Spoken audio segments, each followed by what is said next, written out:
ಎಂಬುದಾಗಿ ಆಕಾಶದಿಂದ ಒಂದು ಶಬ್ದ ಬರ್ತಾ ಇದೆ. ಅದನ್ನ ಪೇತ್ರ, ಯಾಕೋಬ, ಯೋಹಾನರು ಕೇಳ್ತಾ ಇದ್ದಾರೆ. ಈತನು ಪ್ರಿಯನಾಗಿರುವ ನನ್ನ ಮಗನು. ಹಲ್ಲೆಲೂಯ. ಏನಂತ ಹೇಳ್ತಾ ಇದ್ದಾರೆ? ಈತನು ಪ್ರಿಯನಾಗಿರುವ ನನ್ನ ಮಗನು. ಈತನ ಮಾತನ್ನ ನೀವೇನ್ ಮಾಡ್ರಿ? ಕೇಳಿರಿ. Hallelujah, hallelujah. ಹಾಗೆ ಮತ್ತಾಯ ಸುವಾರ್ತೆ ನಾವು 3ನೇ ಅಧ್ಯಾಯ 17ನೇ ವಾಕ್ಯದಲ್ಲಿ ನಾವು ನೋಡ್ತಾ ಇದ್ದೇವೆ. ಅದೇ ಮಾತನ್ನ ಅಲ್ಲಿಯೂ ಹೇಳ್ತಾರೆ. ಯೇಸು ಸ್ವಾಮಿ ದೀಕ್ಷಾ ಸ್ನಾನ ತೆಗೆದುಕೊಂಡು ನೀರಿನಿಂದ ಮೇಲೆ ಬಂದಾದ ನಂತರ ಪಾರಿವಾಳದ ರೀತಿಯಲ್ಲಿ ಪವಿತ್ರಾತ್ಮನು ಆತನ ಮೇಲೆ ಚಲಿಸುವಾಗ ಆಕಾಶದಿಂದ ಒಂದು ಶಬ್ದ ಕೇಳ್ತಾ ಇದೆ. ಹಲ್ಲೆಲೂಯ. ಈತನು ಪ್ರಿಯನಾಗಿರುವ ನನ್ನ ಮಗನು, ಈತನನ್ನ ನಾನು ಮೆಚ್ಚಿದ್ದೇನೆ. ಹಲ್ಲೆಲೂಯ. ಇದು ಮೆಚ್ಚಿದ್ದೇನೆ ಅಂತ ಹೇಳ್ತಾ ಇದೆ. ಆತನು ಪ್ರಿಯನಾಗಿರುವ ನನ್ನ ಮಗನು, ಈತನ ಮಾತನ್ನ ಕೇಳ್ರಿ ಎಂಬುದಾಗಲಿ ಮಾರ್ಕನ ಸುವಾರ್ತೆಯಲ್ಲಿ ಹೇಳ್ತಾ ಇದೆ. ಕಾರಣ ಏನಂದ್ರೆ, ಈ ಯೇಸು ಸ್ವಾಮಿಯ ಮಾತನ್ನ ಕೇಳಿ ಕೈಗೊಂಡು ನಡೆಯುವಂತವನು. ಮತ್ತಾಯ ಸುವಾರ್ತೆ 7ನೇ ಅಧ್ಯಾಯದ ಕೊನೆ ವಾಕ್ಯ ಭಾಗದಲ್ಲಿ ಹೇಳುತ್ತೆ, ಬಂಡೆಯ ಮೇಲೆ ಮನೆಯನ್ನ ಕಟ್ಟಿಕೊಂಡ ಬುದ್ಧಿ ಉಳ್ಳ ಮನುಷ್ಯನನ್ನ ಹೋಲುವಂತವನಾಗಿದ್ದಾನೆ. ಹಲ್ಲೆಲೂಯ. ಅನೇಕ ಸಾರಿ ದೇವರು ಹೇಳ್ತಾರೆ, ಅಪ್ಪ ನಾನ್ ನಿನ್ ಜೊತೆಗಿದ್ದೇನೆ ಅಂತೇಳಿ. ನಾವು ಕೇಳಂಗಿಲ್ರಿ. ಅಮ್ಮ ನಾನ್ ನಿನ್ ಜೊತೆಗಿದ್ದೇನೆ ಎಂಬುದಾಗಿ ಹೇಳುವಾಗ್ಲೂ ನಾವು ಕೇಳೋದಿಲ್ಲ. ಅನೇಕ ಸಾರಿ ನಾವೇ ಓಡ್ತಾ ಇರ್ತೀವಿ. ಆದ್ರೆ ಯೆಶಾಯ 52ನೇ ಅಧ್ಯಾಯದಲ್ಲಿ ಒಂದು ವಾಕ್ಯ ಹೀಗೆ ಬರೆಯಲ್ಪಟ್ಟಿದೆ. ನೀನ್ ಮುಂದೆ ಹೋಗ್ತಾ ಇದೀಯಾ, ಆದ್ರೆ ನಿನಗೆ ಗೊತ್ತಿಲ್ಲ ನಾನು ಹಿಂಬಲವಾಗಿ ಮುಂಬಲವಾಗಿ ನಿನಗಿದ್ದೇನೆ ಎಂಬುದಾಗಿ ಹೇಳಿ. Hallelujah, hallelujah.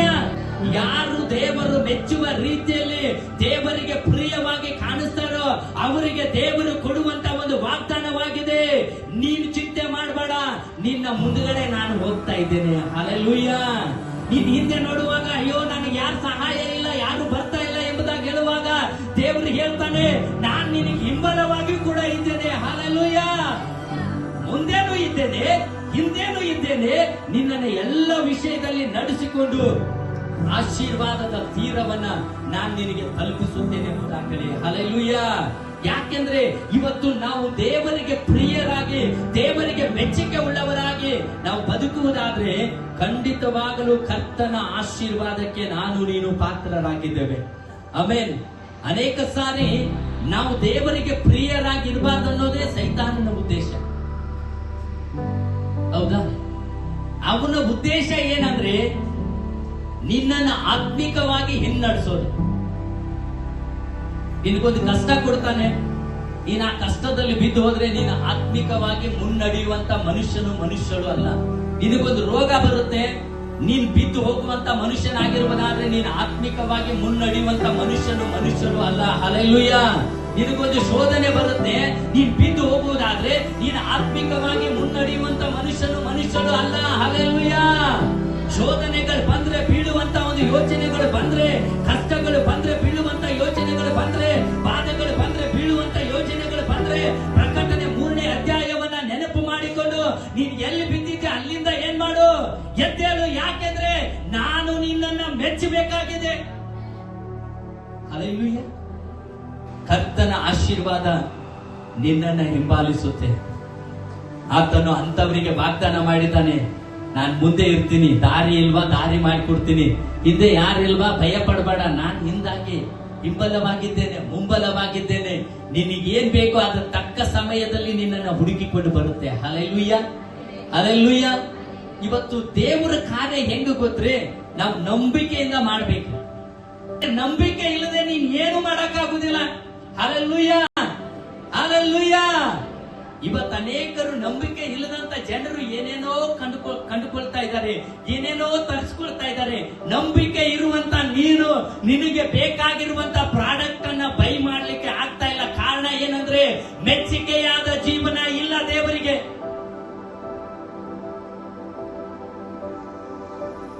ಇವತ್ತು ಆ ಮೆಚ್ಚುಗೆಯನ್ನ ದೇವರಿಗೆ ಹೇಳ್ತಾ ಇದ್ದಾನೆ. ಅದಕ್ಕೆ ಅಲ್ಲಿ ವಾಕ್ಯ ಹೇಳ್ತಾ ಇದೆ, ಈತನು ಪ್ರಿಯನಾಗಿರುವ ನನ್ನ ಮಗನು, ಈತನನ್ನ ನಾನ್ ಮೆಚ್ಚಿದ್ದೇನೆ. ಮತ್ತಾಯ 3:17 ವಾಕ್ಯ ಹೇಳ್ತೈತಿ. ಮಾರ್ಕ 9:7 ಈತನ ಮಾತನ್ನ ನೀವೇನ್ ಮಾಡ್ರಿ, ಕೇಳ್ರಿ. ಹಲ್ಲೆಲೂಯ. ಅವತ್ತು ಕೇಳಲಿಕ್ಕೆ ಪೇತ್ರ, ಯಾಕೋಬ, ಯೋಹಾನರು ಅಷ್ಟೇ ಇದ್ರು. ಇವತ್ತಿಲ್ಲಿ 100 ಪೇತ್ರ ಯೋಹಾನರ ದೇವರು ನೋಡ್ತಾ ಇದ್ದಾರೆ. ಹಲ್ಲೆಲೂಯ.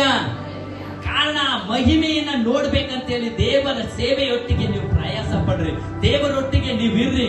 ಖಂಡಿತವಾಗ್ಲು ಎಲಿಯನನ್ನು ಕೂಡ ನಿನಗೆ ಪರಿಚಯ ಮಾಡಿಸ್ತಾರೆ ದೇವರು. ಹಲ್ಲೆಲೂಯ. ಎಲಿಷನನ್ನು ಕೂಡ ಪರಿಚಯ ಮಾಡ್ತಾರೆ ನಿನಗೆ ದೇವರು. ಯೆಹೆಜ್ಕೇಲನನ್ನು ಕೂಡ ದೇವರು ಪರಿಚಯ ಮಾಡ್ತಾರೆ. ದಾನಿಯೇಲನ ಕಾಲ ಯಾವಾಗ ಮುಗಿದು ಹೋಗಿದೆ ಅವನನ್ನು ಕೂಡ ನಿನಗೆ ಕರೆ ತಂದು ಮುಂದೆ ನಿಲ್ಲಿಸ್ತಾರೆ. ಕಾರಣ ಏನಂದ್ರೆ ದೇವರು ಕೇಳ್ತಾ ಇರುವಂತದ್ದು ದೇವರು ಮೆಚ್ಚುವ ರೀತಿಯಲ್ಲಿ ಬದುಕುವ ಶೈಲಿಯನ್ನ ದೇವರು ಕೇಳ್ತಾ ಇದ್ದಾರೆ. ಅನುಭವಿಸಿ ಸವಿದು ನೋಡ್ಬೇಕಂತ. ಹೆಂಗ್ರೆ ಅನುಭವಿಸುವುದಂದ್ರೆ ನಾವು ಅನುಭವಿಸಿ ಸರಿಯಾದದನ್ನ ಮಾಡಿ ಪರಿಪಕ್ವವಾಗಿ ಅದನ್ನ ಬೇಯಿಸಿ ತಿಂದು ಪುಷ್ಟಿ ಹೊಂದ್ಕೊಳ್ತೀವೋ ಹಂಗೆ ನಮ್ಮ ಜೀವಿತದಲ್ಲಿ ಇರ್ಬೇಕು. ಹಲ್ಲೆಲೂಯ. ಆದ್ರೆ ಆಗ ಮಾಡಿರುವಂತ ಆ ಅಡಿಗೆ ಹೇಗಿದೆ ಅಂತ ಹೇಳ್ಬೇಕಂದ್ರೆ ಅದನ್ನ ನೀನು ಸವಿದು ನೋಡ್ಬೇಕು, ಅದನ್ನ ನೀನು ತಿಂದು ನೋಡ್ಬೇಕು. ಹಲ್ಲೆಲೂಯ. ಅವಾಗ ಮಾತ್ರ ನಿನಗೆ ಗೊತ್ತಾಗತ್ತೆ. ನೀನ್ ಹಂಗೆ ನೋಡ್ರೆ ಆಗೋದಿಲ್ಲ.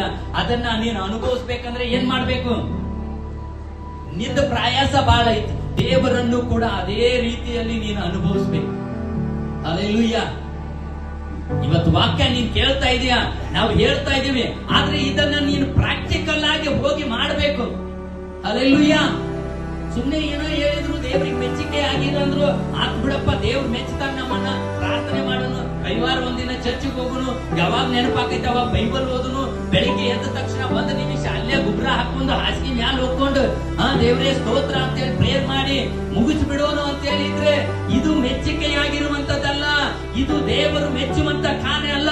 ದೇವರು ನಿನ್ನನ್ನ ಮೆಚ್ಚಬೇಕಾದ್ರೆ ನೀನು ನಿನ್ನ ಪ್ರಾಣ, ಆತ್ಮ, ಶರೀರಗಳನ್ನ ದೇವರಿಗೆ ಮೀಸಲಾಗಿ ಮೆಚ್ಚುಗೆಯಾಗಿ ಸಜೀವ ಯಜ್ಞವಾಗಿ ಸಮರ್ಪಿಸಿ ನಿನ್ ದೇವರನ್ನ ಆರಾಧಿಸುವುದಾದ್ರೆ ದೇವರ ಅನುಭವ, ದೇವರ ಸ್ಪರ್ಶ ನಿನಗಾಗುತ್ತೆ. ಹಲ್ಲೆಲೂಯ.